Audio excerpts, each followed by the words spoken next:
He lost his best friend in the war, or so he thought.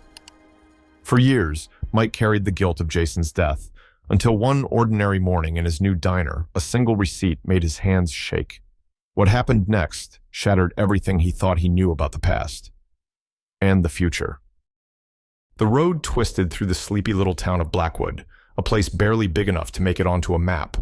Just a handful of streets, a gas station that still used analog pumps, and a main street where time seemed to have hit the brakes sometime in the late 70s. Mike Henderson pulled his truck into the lot of his new diner, if you could even call it that yet. The neon sign above the entrance still read Sam's Diner, though half the letters had long since given up and burned out.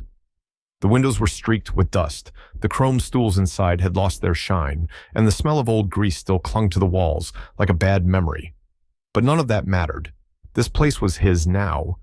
After more than 20 years in the service, 2 deployments, and more losses than he cared to count, Mike had finally cut the cord.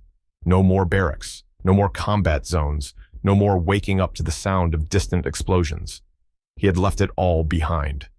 For this. A rundown diner in the middle of nowhere. Some people would have called it a step down. Mike called it a chance, a second chance. Stepping out of the truck, Mike took a deep breath. The air smelled clean, something he hadn't realized he'd been missing after all those years, breathing in sand, sweat, and burning fuel. He ran a hand over the hood of his truck, his only real companion for the past 6 months. It had carried him across the country, from one town to another, while he searched for a place that felt right. And now he was here. He stared at the diner. It was a wreck. The paint was peeling, the open sign was a joke, and he was pretty sure the last person to use the kitchen had either set something on fire or just given up halfway through cleaning the fryer. But it was his wreck. Mike had spent most of his life following orders. Now, for the first time, no one was telling him what to do.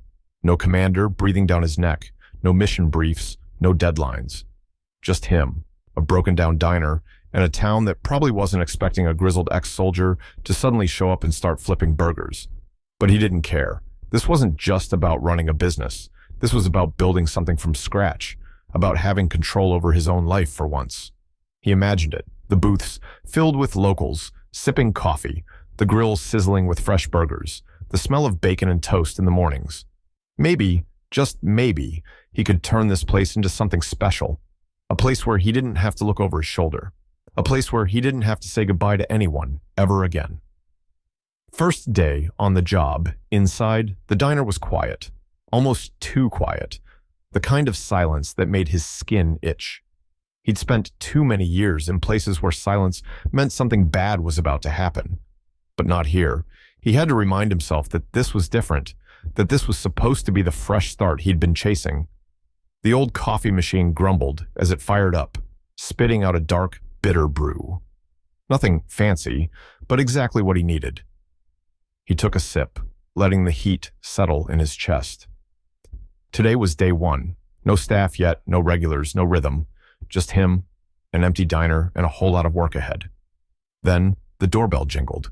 Mike glanced up. The first customer of the day. His new life was about to start. The diner was waking up. It started slow, just a few curious locals peeking through the windows, probably wondering if this run-down joint had actually reopened, or if someone had finally decided to turn it into a parking lot. Then came the first real customers. An older couple, the kind that had probably been coming here for years before it shut down.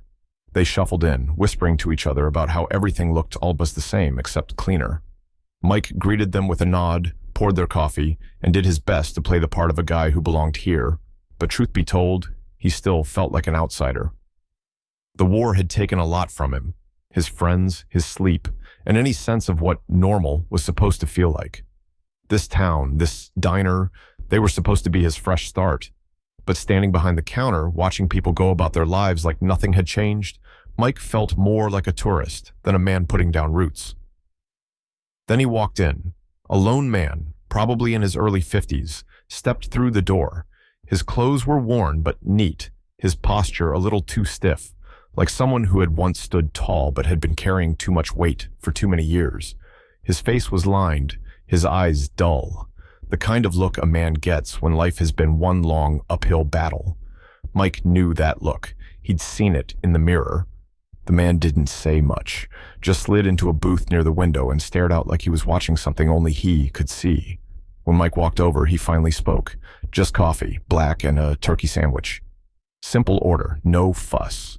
Mike nodded, punched it into the register, and waited for the receipt to print. His mind was already on what came next. Maybe checking the supply room, maybe fixing that annoying squeak in the front door. Then he looked down at the receipt, and his entire world tilted.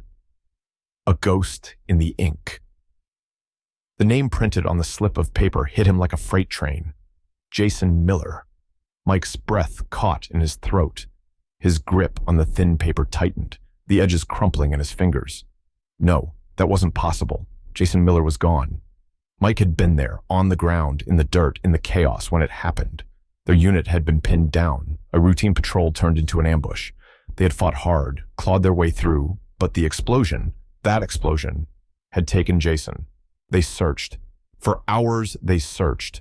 Through the rubble, through the smoke, through the kind of wreckage that no one should have to see. But there was nothing. No body, no dog tags. Just silence. And then the official report. KIA. Killed in action. End of story. Except it wasn't. Because right now, in his diner in this nothing town, a receipt with that name sat in Mike's hand. His pulse thundered in his ears. His mouth went dry. His grip on the counter tightened as he forced himself to lift his eyes. The man in the booth was still there, still sipping his coffee, still looking like he belonged anywhere but here. And now, for the first time, he was looking right at Mike. Their eyes met. And just like that, the years melted away. Mike wasn't standing in a quiet diner anymore. He was back in the heat, in the sand, in the middle of hell, staring at the same man he had buried a decade ago. This can't be real. But the look on Jason's face said otherwise, because his hands had started shaking too. Mike barely registered the sound of the diner anymore. His whole world had narrowed to the man sitting at the counter. Their eyes locked. The air shifted. The man's face went pale, his fingers tightening around his coffee cup. "Mike?" His voice was rough, hesitant. Mike's chest tightened. His grip on the counter was the only thing keeping him steady. "Jason?" Jason exhaled shakily, running a hand through his graying hair. "I thought you were gone." Mike let out a breathless laugh. "That's what I was supposed to say." The silence that followed was suffocating. Customers had started noticing.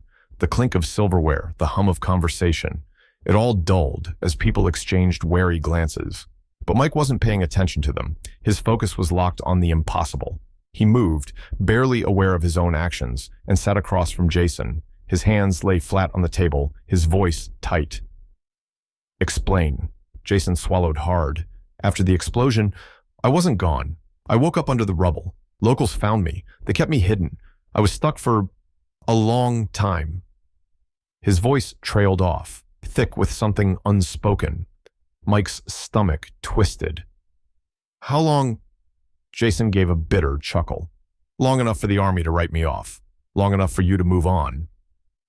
Mike clenched his fists. He remembered the searches, the endless debriefings, the moment they'd been forced to accept the truth. Except now, it hadn't been the truth at all. "Why didn't you come back?" His voice was quieter now, but no less sharp. Jason looked away. "Because the man I was, he didn't survive. By the time I got out, I had nothing left. No home, no future, just nothing." The weight of his words settled between them. Mike had spent years trying to outrun the past. And now, the past was staring right at him. Mike's mind was a battlefield. Shock, anger, guilt. They all crashed over him in waves, leaving him struggling to breathe. For years, he had lived with the weight of losing Jason.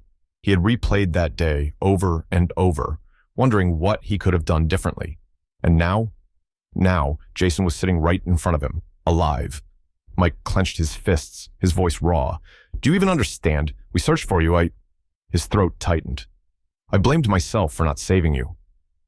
Jason dropped his gaze. His shoulders sagged under the weight of something Mike couldn't even begin to imagine. "I know," Jason murmured. "That's why it's so hard to look at you now." Silence settled between them, heavy, unfinished. Outside, the autumn wind rattled the windows. The sky had darkened, the streetlights flickering on. Mike exhaled slowly. "All right." His voice was quieter now, steady. "You're here. That's what matters." He pushed back his chair, walked behind the counter, and reached for the coffee pot. The old machine gurgled as it filled 2 cups. The familiar routine steadied him. He set 1 cup in front of Jason and sat back down, fingers wrapped around his own. "So," Mike said, voice lighter but firm, "what are you going to do with this second chance?" Jason stared at the coffee, watching the steam rise. He traced the rim of the cup with his fingers, deep in thought. Then, almost imperceptibly, he smiled. "I was about to ask you the same thing." Mike met his gaze, held it, and for the first time in a long time, a very long time, he let himself smile too. "I'm starting over." And just like that, the past loosened its grip.